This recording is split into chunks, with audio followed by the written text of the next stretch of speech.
doy la bienvenida al penúltimo seminario del Departamento de Geomagnetismo y Astrofísica. Gracias por estar aquí. Esta vez nos complace tener una conferencia con la doctora Ana Lilian Martín del Pozo. La doctora Ana Lilian realizó sus estudios de licenciatura en Geología en la Universidad de Texas y la Universidad Nacional Autónoma de México y obtuvo la maestría y el doctorado en Ciencias por la Universidad Nacional Autónoma de México con sus estudios sobre el vulcanismo, geoquímica y paleomagnetismo de la Sierra Chichinautzin. Actualmente es investigadora titular C del Departamento de Vulcanología de este instituto, nivel 2 del SNI y nivel D del PRIDE. Bueno, ha sido investigadora invitada de diferentes instituciones, entre las que se pueden mencionar la Mount Hershey, en la Universidad de Columbia, en Harvard University y en Open University en Inglaterra, entre otras. Sus principales áreas de investigación están relacionadas con el estudio de multiparámetros para evaluar precursores eruptivos y el comportamiento volcánico, principalmente de los volcanes Popocatépetl, al cual se va a referir en esta plática, el volcán de Colima y algunos en el Valle de México. Ha publicado alrededor de 47 artículos en revistas indizadas y 2 mapas de peligros volcánicos, algunos artículos en memorias, alrededor de 16. Ha dirigido alrededor de 20 tesis, de las cuales además ha participado en diversos comités tutorales. La UNAM la ha reconocido con el premio Sor Juana Inés de la Cruz. También ha sido reconocido por la UNESCO en esta situación para mujeres en la ciencia, entre otros reconocimientos. Es miembro de los comités asesores del Sistema Nacional de Protección Civil, de Gobernación y presidente de los consejos asesores del Parque Ixtapopo. Bueno, sin más preámbulo, pues dejamos a la doctora Ana Lilian que nos dé esta interesante plática y muchas gracias. Me dijeron que no podemos usar si usábamos de acá abajo. Bueno, buenas tardes, creo que ya son. Bueno, como dice el título, voy a hablar hoy sobre los 2000 años, el impacto de los últimos 2000 años de las erupciones del del Popo y del Xitle. Explícitamente no puse volcánico porque también me voy a referir un poco al efecto actual precisamente del crecimiento urbano y del impacto que está causando en estas áreas. La plática de hoy la voy a dividir en 2.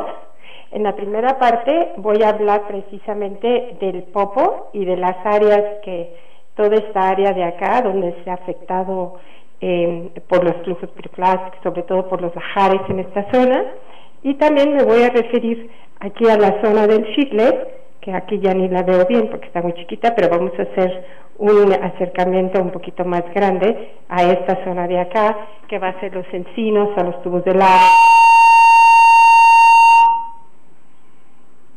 ¿Sí se va? Creo. Bueno, creo que ya.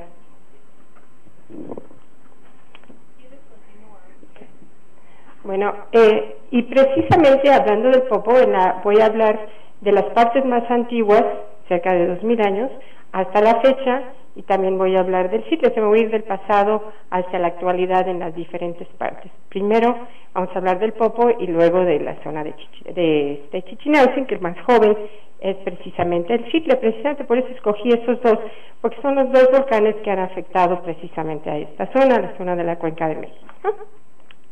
Y bueno, el mapa de peligros del Popo pues lo hicimos hace 20 años, y no quiere decir que esté mal, simplemente que tenemos nuevos estudios, actualmente estamos trabajando sobre eso, y tenemos un proyecto para actualizar este mapa, y precisamente parte de lo que les voy a enseñar hoy son los nuevos resultados que tenemos de este mapa, de esos estudios que estamos haciendo para la actualización del mapa de peligros.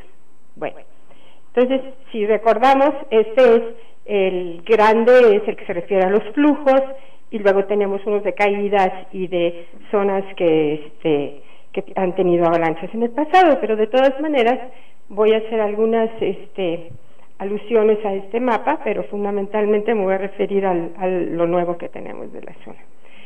Y como les mencionaba, nosotros en particular estamos estudiando la parte noroeste del Popocatépetl, aquí está el Popo, aquí más o menos está Mecameca, abajo de todos estos puntitos rojos, y por acá esta es la zona, aquí está Puebla, Cholula, todas estas colores así más oscuritos, son poblaciones. Entonces obviamente el área actual está mucho más crecida que cuando empezaron a poblar esto hace miles de años estos habitantes.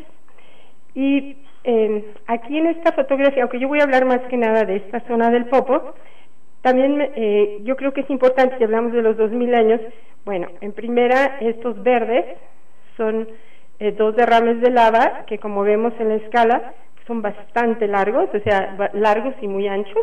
Llegan, de hecho, estas poblaciones de aquí están en la falda y tienen que ver precisamente porque hay tanta agua en esa zona, porque esto como que sella el área, ¿no? Y estos en particular están abajo de una pómez que ocurrió hace más o menos 1000 años, que ha sido estudiada por diversos autores. O sea, tenemos, Sassibe tiene algunos artículos, Plunkett, y nosotros tenemos también fechamientos sobre estos pómez que están encima de esto, y hay una que está abajo de estos derrames. Entonces, también los tenemos que mencionar, aunque estamos sobre todo caracterizando esta área de este lado. O sea, de hecho, estos colores más claritos, otros que tenemos aquí, son algunos de los depósitos que mapeamos y que publicamos en el artículo con Ramón Espinaza sobre morfoestratigrafía del Popo, y que fue inclusive parte de la tesis de Ramón.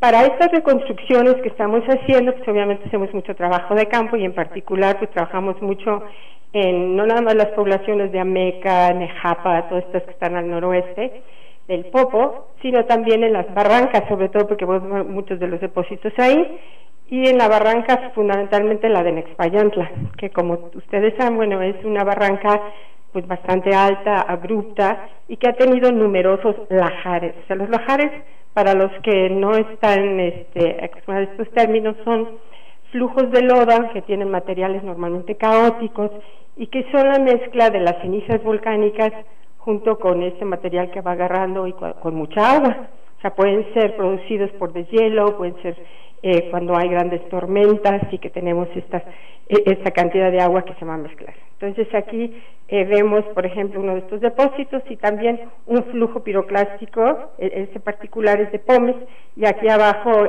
pudieron encontrar unos depósitos unos carbones que estamos en proceso de fechar. Aquí precisamente está Carmen, que es una de las personas que está trabajando con nosotros en esta actualización de mapa de peligros. O sea, hay muchos estudiantes trabajando como Amiel, y también estamos colaborando con la parte arqueológica con Jorge Portocarrero. Entonces es trabajo de mucha gente que estamos llevando a cabo en esta área. Y una de las cosas más interesantes es que pudimos empezar a colaborar precisamente cuando estaba haciendo el rescate arqueológico, cuando hicieron la carretera esta que va de Ameca hasta Cuautla. Por casualidad empezamos a colaborar y ha sido yo creo que ha sido alguna muy benéfica relación, porque así no podemos, a veces nosotros llegamos a los depósitos y no podemos correlacionar exactamente qué dado, qué tipo son los depósitos. Entonces, de esta manera sabemos que precisamente los depósitos que hemos encontrado adentro de los flujos, adentro sobre todo de los flujos de lodo, hemos encontrado cerámica, que es mucho más reciente, que es de la cerámica Texcoco. Aquí no sé si ustedes pueden distinguir, pero esta hasta yo la reconozco fácil, porque es roja y tiene estas rayas negras. Es muy característica la cerámica de este tiempo del postclásico en Texcoco. La cerámica azteca es de otro color, como vemos, es un poquito diferente. Ya la técnica ya más detallada, bueno, eso ya los pueden ver ahora que saquemos lo del artículo. Y la cerámica de Chalco, si se fijan, es un poco anterior, porque precisamente estos pobladores llegaron a Chalco antes que la alianza esta tripartita, que era Tacuba, Texcoco y los aztecas, ¿no?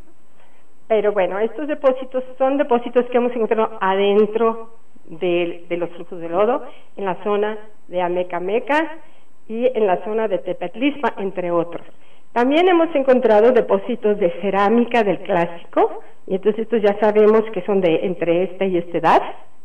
Y esto sí, quiero hacer hincapié aquí en lo de las edades, porque las edades que se fechan, por ejemplo, con carbono 14, tenemos más o menos, entonces estamos dentro de los rangos analíticos, que a nosotros sí nos interesan mucho y los arqueólogos también. Entonces tenemos que juntar los dos lenguajes y las limitaciones que tenemos del método. Entonces actualmente estamos precisamente volviendo a fechar muchos de estos depósitos para tratar de precisar más las fechas y poder correlacionar, que a veces nos metemos en problemas porque en geólogo o vulcanólogo hablamos de un tipo de edades antes del presente y los arqueólogos hablan de antes de Cristo, entonces a veces es la misma erupción, entonces tenemos que ver eso con cuidado. Bueno, y precisamente en la zona de Tepetlispa es una zona interesante porque hay una parte que es postclásica, o sea, no con encontrar cerámica ya sabemos que fue afectado por estos depósitos. Hay una zona que es posterior a esto y que no está cubierta en esta zona por los depósitos, digamos, que impactaron a esta área, pero que dentro de los flujos del oro, en la parte antigua que rodea el cerro en la parte baja, sí tenemos, no sé si se logre ver bien ahí, pero esto es una figurilla del preclásico y la podemos correlacionar con los depósitos del otro lado del Popo, de la zona de Tetimpa. Tetimpa es una zona que fue poblada en la área de Cholula y que estudiaron las arqueólogas de la Universidad de las Américas, Sapsanquet y Uriñuela, y encontraron que estos depósitos, estas tipos de cerámica del otro lado del Popo estaban asociadas a la gente que vivía en esa área hace 2000 años y que fue impactada por estas dos erupciones que les mencioné hace rato, la de 1000 y 2000 años. Bueno, de 200, el año, si hablamos en antes del presente para ser coherentes con todas estas fechas, vamos a hablar más o menos en el año 800 y el año 200. Más o menos con las dificultades de los fechamientos. Y también encontramos vasijas de este tipo que, si ustedes se fijan, pues estas se ven súper más sencillas que estas, ¿no? O sea, precisamente son mucho más antiguas que las zonas, la cerámica que se encuentra posteriormente, ¿no? Y lo más padre que pudimos encontrar, bueno, fue cuando trabajamos precisamente en las excavaciones. Las excavaciones las pudimos correlacionar con los diferentes pisos cerámicos para poder establecer las fechas. Entonces, desgraciadamente esto, más o menos por aquí encima, aquí está el Popo apenas y se ve, ¿no? Ahí su columnita. Ahorita esto está abajo de un puente debajo de la carretera. Y la zona por la que esto no se puso a resguardar es porque pues todos estos materiales son muy blandos y a menos de que se hubiera hecho una construcción ahí sobre eso, pues iba a perder. Entonces se hizo lo que se llama rescate arqueológico y entonces tenemos todas estas muestras de los diferentes materiales, dentro de algunos de los cuales les mostré hace un momentito, y podemos ver aquí especialmente que esta es una pared, ¿sí? Y esta pared aquí le pusimos alrededor del año 400. Estas son las que les digo que estamos tratando de fechar, porque la otra erupción, la erupción P2 que nosotros le decimos, esa de la Pómez que afectó la zona de Cholula y de Tetimpa, es alrededor por las fechas, hay ciertos, pues hay muchas fechas, pero hay que hacer como isócronas y ver si realmente es un evento, yo creo que fueron dos. Estas isócronas nos muestran que hay esta variación de edad, pero son alrededor del año 200. Y lo que tenemos aquí parece ser que es más bien alrededor del año 400. ¿Y por qué ponemos eso? Por las asociaciones de los materiales cerámicos y del tipo de construcción y todo este tipo de cosas que estamos colaborando en la parte arqueológica. Entonces, o la otra fechas hay que reajustarla, o esta es otra erupción, y precisamente lo otro estaría abajo de esta. Esto está precisamente en la ciudad de Ameca, adentro de la ciudad, bueno, donde está el puente, ahí luego saliendo de Ameca. Y vemos que esta está cubierta por este depósito, que tiene algunos fragmentos de la construcción, y este es uno de los que viene del Popo. Aquí hay otra construcción, ¿sabe que se iban? Y luego regresaban. O sea, se iban cientos de años. Y creemos que acá hasta miles de años. abandonaron el área. Entonces regresaron y volvieron a usar esta misma zona, y estas son los vestigios de otra construcción que está encima de esta, que también fue tapada por estos depósitos.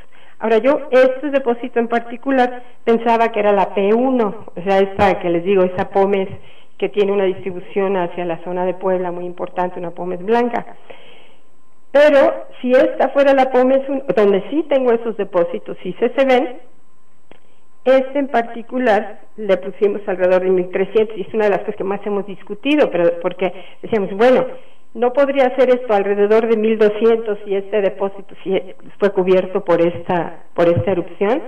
Y me dicen que por el tipo de cerámica que está asociada, que es de las que les enseñé en la anterior fotografía, parece que no, que la cerámica era un poquito más evolucionada, entonces no parece ser hasta ahorita del año 1200, entonces algo tenemos que mejorar estos fechamientos y correlaciones aquí, ¿no? Pero lo que sí muestra es que por lo menos esta, y aquí hay otra pared, ¿la ven? Esto que se ve aquí muy, esto está construido, ¿sí? Estos son bardas. Esta, a su vez, fue destruida, esto es alrededor de 1460, que ya estaban aquí inclusive ya los otros grupos, y fue tapado por este otro depósito. Este posiblemente sea el que está asociado al derrumbe del cerro que habla Chimalpaín en 1492. Pero lo que es importante es que la zona de Amecameca ha sido reiteradamente afectada y destruida. No nada más es una inundación como las que hemos tenido ya durante la colonia, o sea, estas ya son cosas mucho mayores de tamaño, esa zona noroeste, ¿no? Bueno, aparte tenemos la suerte de que en esta área alrededor del Popocatépetl, ya perdí el Popo, acá está, toda esta área alrededor del Popocatépetl hay muchos conventos antiguos. Entonces la UNESCO precisamente nombró a estos 14 conventos como patrimonio de la humanidad, precisamente por el efecto en la arquitectura, y tenemos muchos de estos materiales, no aquí, porque la tesis de Alan Rodríguez precisamente la hizo sobre los documentos que se encontraron, entonces tuvimos que rastrearlo por todos lados, porque ya no están en estos conventos, hubo incendios, saqueos, y algunos pues los tienen resguardados, sobre todo la de los franciscanos, es donde más pudimos encontrar información. Entonces, dentro de los registros, hay muchos, cuando hablamos, por ejemplo, desde tiempos prehispánicos, por ejemplo, este es un códice que pensamos que es alrededor del año 1200, una cosa así, que precisamente se refiere al fuego y a las llamas, a la ceniza que va saliendo del volcán. Pudo haber sido esa erupción o alguna de estas erupciones más grandes de las que estábamos hablando hace un momento. Pero hay muchos documentos que se encuentran, por ejemplo, en el Archivo General de la Nación, donde muestran que hay cenizas saliendo del volcán en pequeñas erupciones, y en particular una de las erupciones durante ya la colonia en de 1963 a 1665, hubo estas erupciones, que hay varias reconstrucciones pictóricas de esa erupción, donde vemos los balísticos, estos fragmentos saliendo, pero hablan en Puebla, dentro de estas crónicas, hablan de que hubo obscuridad, o sea, se oscureció, o sea, tuvo que haber habido bastante ceniza en ese periodo, en estas erupciones, y además durante que se cayeron las escaleras del convento, que se abrieron las puertas, o sea que debió haber sido un evento bastante importante para haber sido reflejado en varios de los documentos que tenemos, ¿no? Y tenemos alrededor de 40 de estas erupciones documentadas, un poco más grandes, un poco más pequeñas.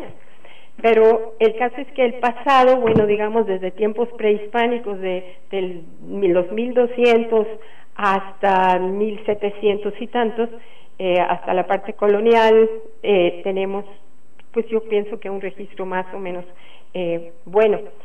Y eso fue una de las cosas, bueno, también que quisimos reflejar en el mapa de peligros cuando hicimos este mapa, la distribución de la ceniza y de las pómez en el pasado, estos son los materiales de caída, y vemos en particular que bueno, fue una erupción más de 2000 años, esta es la de 14.000, que es la PWA, que se tiene de hace tiempo, y aquí vemos al avioncito, que eso implica dónde está el aeropuerto.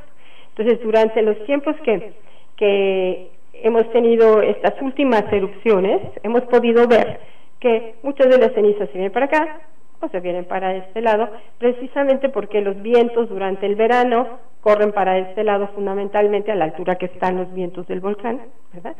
Y durante el invierno los mandamos hacia la zona de Puebla, que entonces por eso tiene tanta ceniza que les cae de aquel lado, pero sí un impacto actual, pues es obviamente que los aeropuertos a veces han tenido que cerrarse. Este aeropuerto se cerró, me parece que 2 veces por corto tiempo, y el de Puebla, este que está por aquí por Huejotzingo, ya lo perdí, Huejotzingo está por acá, también en 2013 lo cerraron como 3 veces. Entonces sí, también aunque las columnas no son muy altas, pues sí es importante. De hecho, en 1994 y 95, cuando empezaba el Popo, periodo de actividad que empezó el 21 de diciembre del 1994, precisamente en ese momento yo estaba en la comisión esta de CENIAM para lo del espacio aéreo mexicano, y nos decían, bueno, ¿qué podemos hacer? Nos tiene que avisar cuando hay alguna columna de ceniza, pero algunas de estas son tan pequeñitas que a los aviones sí los afectan, pero es muy difícil avisar con antelación para que se puedan desviar. Entonces yo lo que les sugerí, pues cambien las rutas.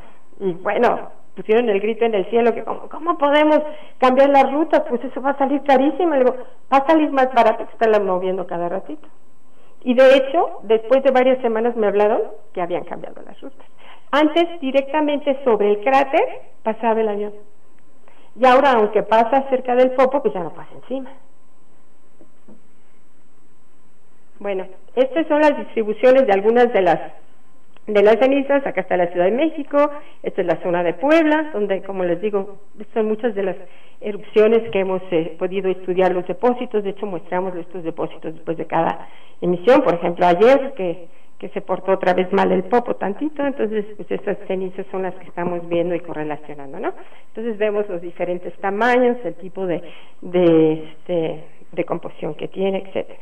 Bueno, la erupción más grande durante este periodo de 1994 a la fecha fue precisamente en el 2001, donde tuvimos un aumento importante de actividad desde diciembre, y en enero, aparte de una columna que quizás algunos de ustedes vieron, porque esta llegó a los 17 kilómetros sobre el nivel del mar. Esta columna se pudo ver precisamente de aquí y también de Puebla, la pudimos ver esta altura muy bien, y formó flujos piroclásticos pequeños, pero que a su vez fundieron parte del hielo que estaba sobre el cono, o sea, parte del hielo de lo que era el glaciar, y entonces formaron pequeñas corrientes, bueno, y tan pequeñas, ¿no? Lajares hacia la zona de Jalitzintla, y de hecho se pararon como 1 kilómetro antes de llegar a la población. O sea, precisamente fue uno de los periodos en que se evacuó a la población, que habían aumentado todos los parámetros de sismicidad, la parte magnética, la parte de gases, todo indicaba que estaba muy fuerte la actividad, y por eso se les recomendó a las autoridades esta situación, ¿no?, de que fueran evacuadas estas personas de las áreas más cercanas, ¿no?, que fue una evacuación realmente preventiva y generó cierta discusión, pero siempre, bueno, ¿cuánto cuesta la vida, no? Entonces, siempre ese tipo de cosas creo que son bastante importantes, más bien preverlas. Si consideramos el tiempo que tardan en llegar, yo me acuerdo en ese entonces, si comentaba yo con las autoridades, decía cuando estaban que cuántas camas tenemos y cuántas cobijas y todo eso, me acuerdo que les comenté, bueno, yo creo que es importante que piensen que tardaría alrededor de 5 minutos en llegar uno de estos flujos a las poblaciones más cercanas. Y entonces fue cuando estuvimos viendo todo esto en ese periodo, ¿no? Bueno, de las erupciones sabemos que precisamente hasta ahorita las más grandes han sido la del 97, que nos echó ceniza para este lado, y la de 2001 que les acabo de mencionar ahorita. Y en general, bueno, pues tenemos subidas y bajadas de actividad, hemos variado inclusive los volúmenes que hacíamos aquí, calculábamos volúmenes acumulativos, pero aquí se volvieron como individuales los eventos, o sea, como que había un evento grande y luego se tapaba, y luego otro evento y luego se tapaba, ¿no? Pero bueno, más o menos aquí llegamos ya en 2009, pues, bueno, como que está bajando esa actividad, ¿no? Pues no. En 2011, otra vez, aumentó la actividad. En septiembre tuvimos un evento, en noviembre otro, que vemos que estos eventos están asociados a que se forman domos de lava en el cráter. Vemos aquí uno, dentro de otro, dentro de otro. Entonces se forman estos domos de lava, se tapan, explotan y luego viene otro. Entonces usamos los diferentes parámetros de monitoreo para ver cómo está la actividad, pero eventualmente lo que sucede es que hay una explosión y entonces se destapa y entonces vuelve a pasar esto otra vez, ¿no? Y esto viene precisamente porque hemos tenido la discusión, bueno, ¿ya se va a parar? Yo me acuerdo en 1994 nos preguntaban las autoridades, o sea, de la presidencia, nos preguntaban, bueno, ¿y ustedes creen que esto vaya a durar mucho tiempo? Y dijimos, ¿cuándo es el más largo? Pues el más largo que tenemos documentado en el siglo XVI fue cerca de 30 años. ¿Y ustedes creen que vaya a durar tanto? Y nosotros dijimos, ay no, ¿cómo cree que tan largo? Pero ya llevamos 20. Entonces, pues hay que tener mucho cuidado. Pero bueno, y entonces en el 2013 y el 2014, entonces quedaron creo que invertidas, volvimos a tener bastante ceniza, tanto en Puebla, en toda la zona cercana al volcán, y la zona de Amecameca, toda esta área cercana al volcán también en la zona noroeste. Y las partículas que teníamos son de dos tipos, o sea, fundamentalmente eran partículas grandes que son líticos de los domos, o sea, la pedacería de lo que echa, y todas estas partículas chiquititas, que si ustedes se fijan, son 20 micras, muchas son menos de 1 micra. De hecho, Diana acaba de presentar su tesis precisamente sobre estas particulitas chiquitas, ¿no? Pero esta es una escala que nosotros medimos en física, o sea, de aquí, por ejemplo, estos son 38 micras. Entonces podemos ver que casi todo el tamaño es súper fino, ¿no? Entonces esas partículas ahorita voy a referirme porque son importantes. O sea, esto desde 2013 que les comentaba, pues hasta la visibilidad era poca, ¿no? Por la cantidad de ceniza que tuvimos en esa zona. Y aquí podemos ver que también en 2013, ya les enseñé hace rato, también hay un montón de material alrededor de estas 100 micras, ¿no? Pero aquí sí la tenemos ya dividida ya en sus fases muy finas. De hecho, a veces cuesta mucho trabajo hacer esta granulometría muy fina porque tenemos muy poco material y solamente en estas erupciones más grandes podemos tener más ceniza. Y bueno, en fin, esta actividad que estamos teniendo actualmente, pues como vimos ayer y estas semanas pasadas, pues no va para abajo, o sea, parece que está continuando y entonces tenemos que seguir monitoreando.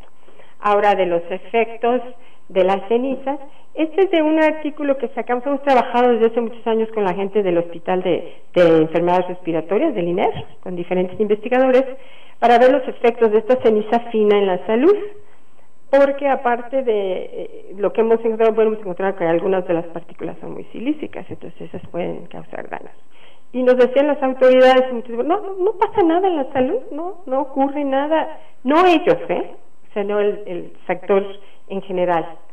Y luego fue muy difícil conseguir, ¿verdad?, las diferentes bases de datos, porque como estamos en el estado de Puebla, el estado de México y el estado de Morelos, estado de Tlaxcala, presentan las estadísticas de diferente manera. Entonces, para conjuntar esta información había que pasar un trabajo arduo que posteriormente ya entró a Miel a hacer esto para su tesis de maestría, el efecto de las cenizas en la salud, y encontramos que obviamente sí afecta a la salud, porque en el anterior se mostraba que durante la exposición bajaba la eficiencia respiratoria y después ya como que te componías cuando era poquito. Pero si es mucha ceniza durante muchos años, parece que es otro cantar. Entonces, esta precisamente es la que me refería de parte de lo del trabajo de Amiel. Y mis estudiantes, como les comentaba, mucho de este trabajo lo hemos hecho en diferentes ramas. Aquí está el popo y vemos que en 1995 la ceniza durante este periodo de estas estadísticas, ¿para dónde fue? Para Tlaxcala y Puebla. Y aquí precisamente los colores más brillantes, o sea, estos rojos morados, pues son los que muestran donde había mayor afectación en las vías respiratorias en las consultas de esa zona de esos estados. En cambio, en 1997 acabamos de hablar para dónde vino la ceniza, en junio para este lado, entonces vemos que sí hay esta afectación hacia esta zona, ¿sí? Creo que es Ameca, ¿no? Y en cambio en 2004, cuando tuvimos post-reactividad, no vemos una cosa así reflejada. Entonces creo que esta es una de las gráficas que de alguna manera pudimos convencer a las autoridades que sí afecta a las células. Y de hecho el año pasado, me parece, el año pasado la Organización Mundial de la Salud sacó precisamente la importancia de que las partículas muy finas, o sea, alrededor de una micra, porque ya sabíamos que de 4 micras, de 10 micras, pero las de una micra se van al cerebro, entonces son especialmente preocupantes. Bueno, y otro tipo de impacto, ya para acabar con el Popocatépetl, es precisamente el desarrollo ya tan grande que ha tenido de población en las diferentes áreas. Bueno, en Puebla algunos pueblos crecen y otros se van haciendo menos porque se van de braceros. Hay mucha migración en la zona de Puebla y Morelos, pero precisamente en esta zona de aquí de Cuautla y de Morelos están haciendo un desarrollo bastante grande que viene precisamente con un gasoducto que va a cruzar toda la zona del Popo y va a bajar. Ustedes se acuerdan, en la zona roja, bueno, esto es evidente, la zona roja es la zona más peligrosa para los flujos, la zona naranja y sus barrancas naranjas son la zona también bastante peligrosa para este tipo de depósitos. Y esta zona amarilla, donde está por acá Cuautla, pues también tiene afectación, pero es a más largos tiempos, ¿no? Y entonces aquí en especial, si nosotros nos acercamos, pues podemos ver que aparte de esto, aquí precisamente, aquí en este punto, exactamente aquí en la zona naranja, es donde acaban de terminar la termoeléctrica. Entonces a nosotros nos preocupa mucho porque precisamente ¿cuál es el propósito de hacer este tipo de mapas? Es para planeación, para que se usen los recursos correctamente, para que la planeación se haga en zonas donde no se construya el riesgo, que es precisamente lo que está haciendo aquí, porque no viene esto solo, sino viene con toda esta cuestión de urbanización y X, ¿no? Pero bueno, ahí los dejo con esa idea para el Popo y ahorita vamos a cambiarnos de volcán. Bueno, en la zona del Xitle, bueno, obviamente tenemos un impacto durante el tiempo de la erupción, hasta hace unos 2000 años, pero también seguimos con el impacto hoy en día. Entonces voy a hablar primero de qué pasó durante la erupción y después qué es lo que está pasando hoy, ¿no? Bueno, entonces aquí tenemos el cono del Xitle, es un volcán monogenético, obviamente otro tipo de proceso eruptivo que el del Popo, y vemos aquí que tenemos diferentes derrames, aquí apenas los tenemos de manera muy tenue, pero lo que quiero con lo que nos quedemos en esta fotografía en particular es esta zona, que es una zona natural protegida, ¿sí? Dentro del Distrito Federal, ¿sí? Aquí pasa el periférico y aquí está el Canal 13, aquí luego dejo. A lo mejor algunos de ustedes han visto este terreno, es un terreno muy grande que antes se podía accesar también por acá arriba, por la zona de los Cerros de Padierna, o sea, subiendo, también podías entrar del otro lado a este gran terreno y es donde están todos estos tubos de lava, estas cuevas o cavernas, o como quieran llamarlas, ¿no? Y aquí está Cuicuilco, aquí está la zona de Copilco, esta es la zona donde está aquí, bueno, ahorita vamos a hablar un poquito más de estas dos, pero aquí también en Copilco está esta casa abajo del derrame de lava, entonces también es una zona importante, ¿no? Donde podemos ver la distribución, por aquí está el Estadio Azteca, bueno, y es la distribución por casi la carretera Cuernavaca, los diferentes derrames, etcétera, ¿no? Y hay varios trabajos que se han publicado sobre el Xitle, inclusive Hugo tiene uno, Klaus uno, yo tengo como 3, entonces hemos trabajado varios aspectos de este derrame, ¿no? Y una de las cosas que hicimos fue reconstruir hace mucho cómo era el relieve o qué pasaba. Entonces encontramos que el derrame se metió, o sea, estas diferentes ríos, el Eslava y el Magdalena, fueron tapados, o sea, desviaron los cauces. Tenemos indicios por la morfología y el mapeo que hicimos en las barranquitas de cómo se desviaron cómo se desviaron los ríos y se taponaron precisamente por estos derrames. Y tenemos, bueno, esta reconstrucción que creemos que estaba más o menos cerca de aquí, cerca del lago de Xochimilco y de estos otros lagos más abajo, donde venían estos, y se taponaron esos afluentes durante ese tiempo, y después, bueno, obviamente se desviaron y ya fueron. En la zona de Cuicuilco, sí, bueno, aquí está el periférico, aquí muchos de ustedes me imagino que ya han de conocer esto, y si no lo conocen, por favor vayan, porque esa es una zona importante y que estamos tan cerquita aquí frente a Perisur. Bueno, entonces vemos que hay varias construcciones de los dos lados de Insurgentes y están tapados por las lavas.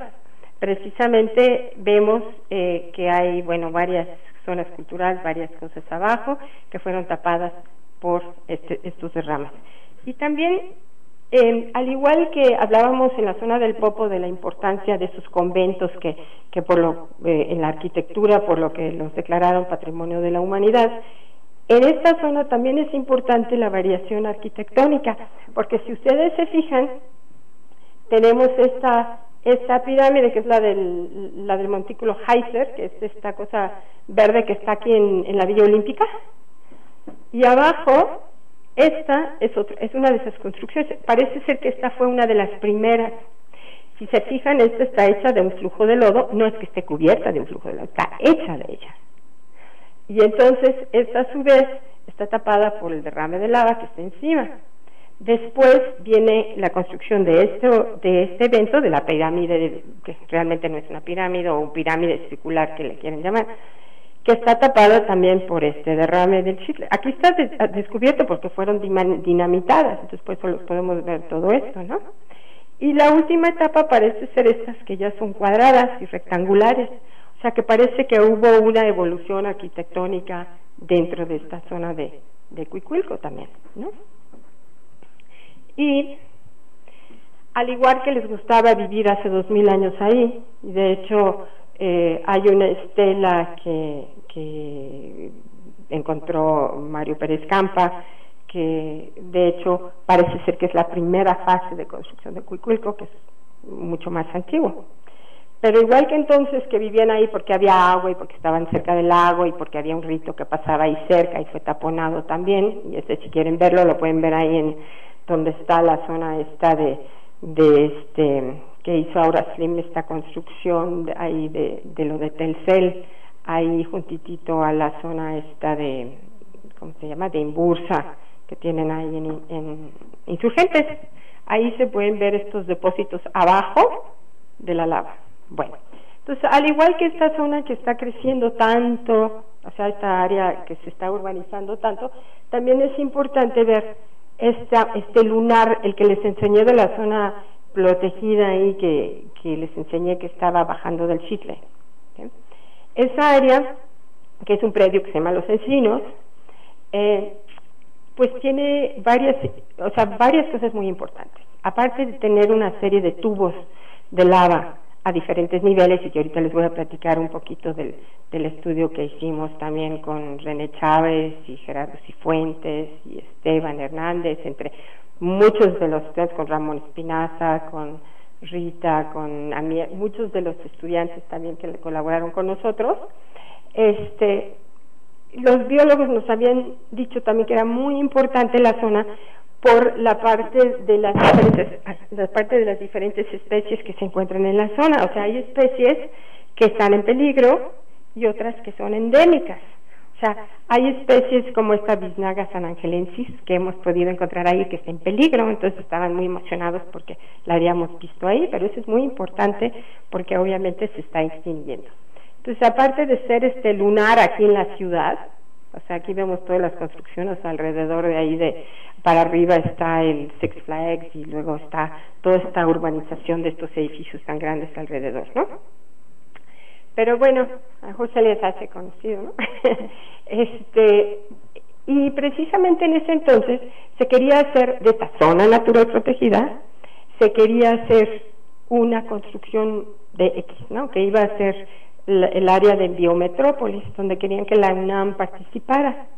Biometrópolis era, porque lo bueno es que ya no se va a hacer, por lo menos aquí, era un proyecto de investigación médica. Pero este proyecto de investigación médica, vamos a ver que no tenía tanto de médico y tenía más de construcción. Y precisamente de la rectoría nos pidieron que participáramos en un comité, o sea, estábamos 3 personas en este comité para evaluar cómo estaba la zona, porque nos decían, todos los tubos ya se destruyeron, todos están llenos de cascajo, ya no hay nada, ya todo está destruido, de cuando ustedes los empezaron a estudiar hace años, ya no existe. Entonces lo que hicimos fue empezar a ver precisamente, a tratar de mapear por encima. O sea, hicimos un trabajo bastante extenuante en la parte de arriba, o sea, mapeamos las estructuras de arriba, y en las que pudimos entrar hicimos un mapeo interno de los tubos de lava.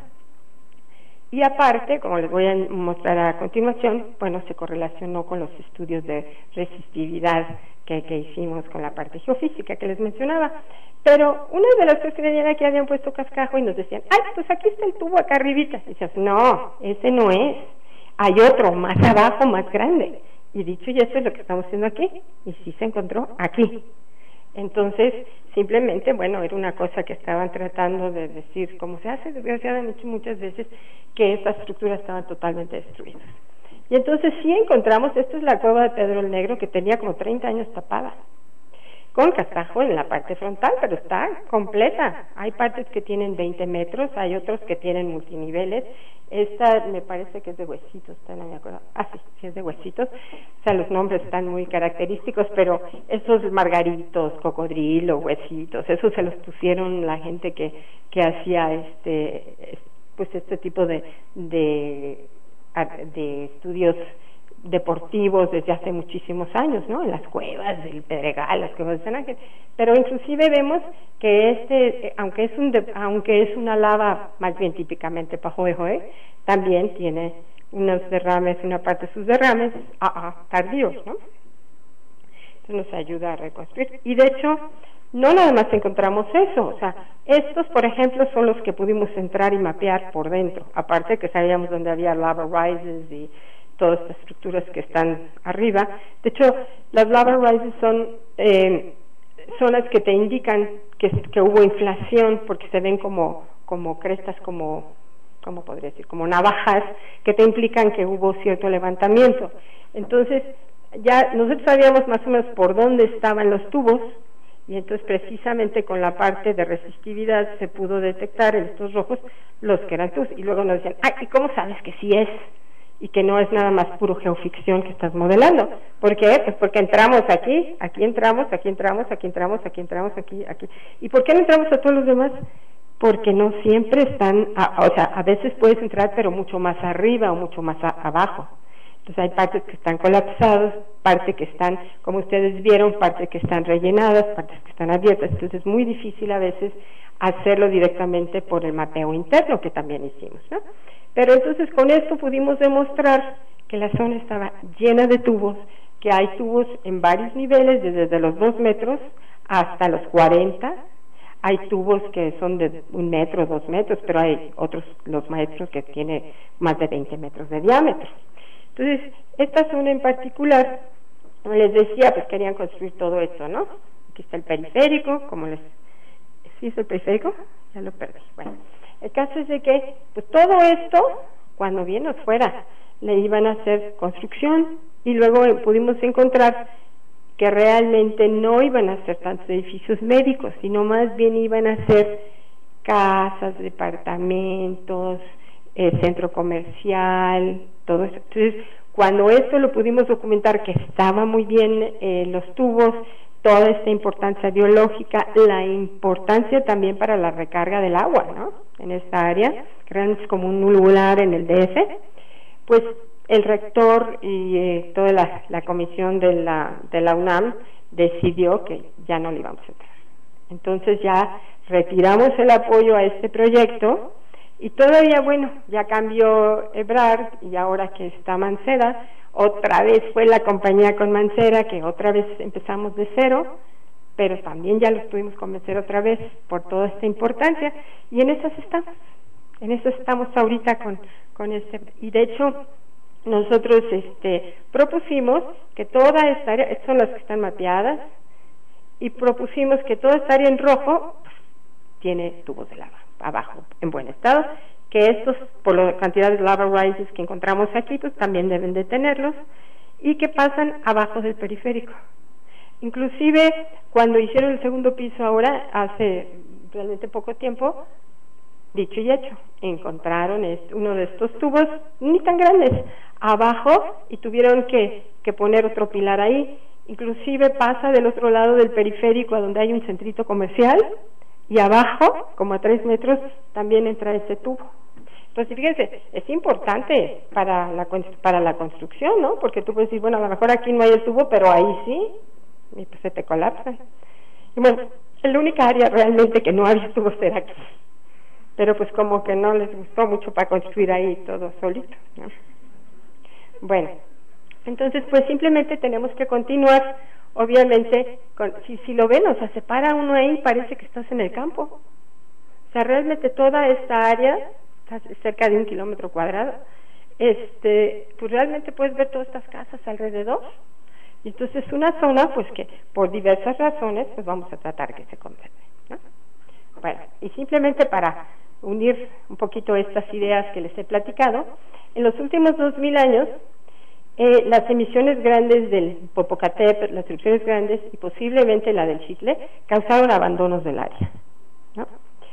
De hecho, entre el año 600 y el año 1200, en la zona de Ameca, no tenemos registros.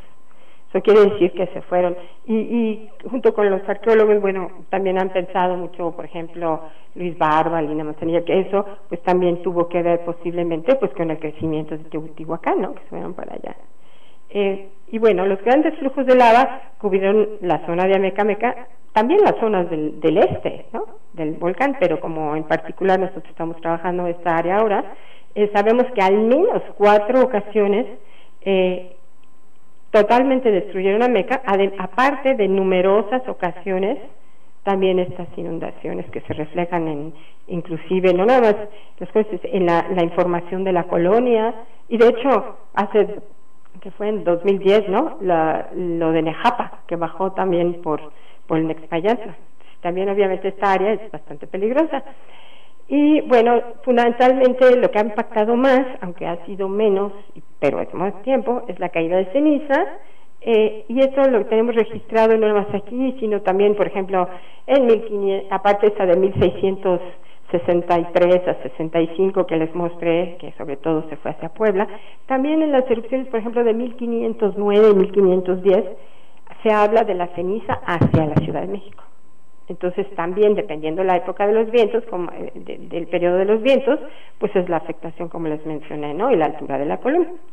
Entonces, como les mencionaba, se ha estado documentando la afectación a la salud, que ya hemos demostrado que sí hay una afectación, y como les mencionaba, hay ocasiones en que se han tenido que cerrar los aeropuertos, aunque se han cerrado relativamente por poco tiempo, sobre todo en la Ciudad de México.